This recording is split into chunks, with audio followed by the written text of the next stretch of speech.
নমস্কার, মিষ্টি তপস্যা নতুন একটি ব্লগে আপনাদের স্বাগত জানাই। অনেক দিন ধরেই ইচ্ছা করছে যে একটুখানি মালপোয়া বানাই। মালপোয়াটা কিন্তু পিঠার মধ্যে মালপোয়াটা আমার বেশি ভালো লাগে। আর বাঙালির তো খাওয়ার কোনো সময় সময় থাকে না, যে নির্দিষ্ট সময়। তাই ইচ্ছা করে তাই ভাবলাম যে আজকে একটুখানি মালপোয়াই বানিয়ে নিই। তো মালপোয়া যখন বানাচ্ছি আপনাদের সঙ্গে শেয়ারও করি তা আমি কিভাবে করছি। তো একটা পাত্রের মধ্যে আমি এরকম একটা গ্লাস নিয়ে নিলাম। তাতে ২ কাপ মতো ময়দা দিয়ে দেবো। আর ১ কাপ সুজি দিয়ে দিলাম।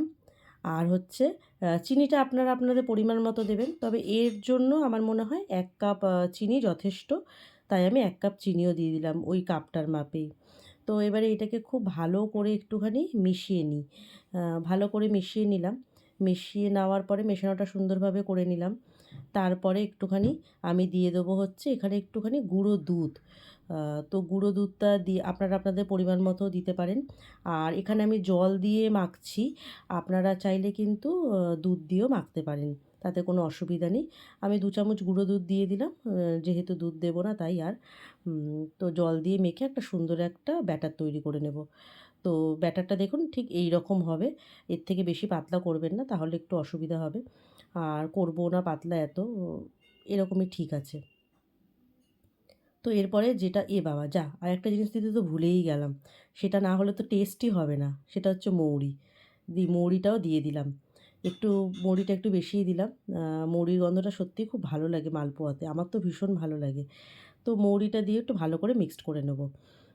তো ভালো করে মিক্সড হয়ে যাওয়ার পরে সুন্দর করে মালপোয়া কিন্তু আমার দারুণ লাগে। আ পিঠের মধ্যে আমার সবথেকে বেশি ভালো লাগে মালপোয়া, জানি না কেন? আর মিষ্টিও খুব ভালো খায়। তাই ভাবলাম যে একটুখানি মালপোয়া খাওয়া যাক, একটু মিষ্টি, মিষ্টি, হালকা মিষ্টি ভালোই লাগে। আর যাই হোক, ভালো করে মেশানোর পরে এবার একটা কড়া বসিয়ে দিই। কড়া বসিয়ে দিলাম। কড়ার মধ্যে সাদা তেল দিয়ে দিলাম।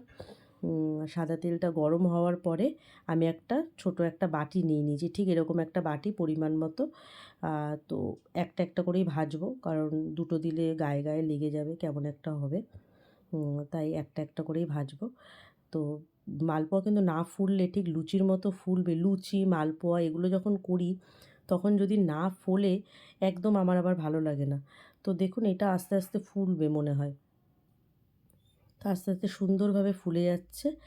আর এরমভাবে আমি দেখুন কি সুন্দর ফুলে গেছে না? পুরো মনে হচ্ছে যেন লুচি করছি। আর এরমভাবে সুন্দর করে একটা, একটা করে আমি ভেজে নেব সমস্তটা। আর মালপোয়া শীতের এখন শীত পুরো শেষ হয়ে যাচ্ছে। বলাই গরম তো পড়েই গেছে। কিন্তু তাও এটা একটা মিষ্টির একটা পার্ট। পিঠা, পিঠা ঠিকই, তবে পিঠা হিসেবে আমি এটাকে ধরি না।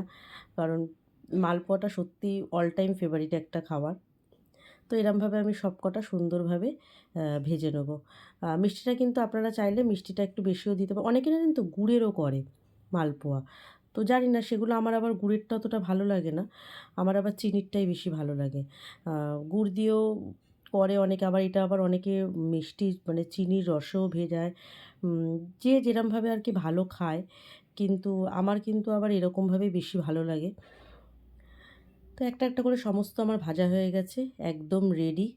সব কি সুন্দর হয়েছে দেখুন। দেখে মনে হয় এক্ষুনি টপাস করে একটা খেয়ে নিই। আপনারা বাড়িতে কিভাবে করেন তো আমাকে জানাবেন। যদি নতুনত্ব কিছু হয় অবশ্যই আমি ট্রাই করব। করার চেষ্টা করব আর কি। আর এই ছিল আজকের ভিডিও। ভালো লাগলে একটা লাইক করবেন, কমেন্ট করবেন, শেয়ার করবেন। দেখা হবে নতুন কোনো দিন, নতুন কোনো ব্লগ নিয়ে। ততক্ষণের জন্য সতর্ক থাকুন, সাবধানে থাকুন। নমস্কার।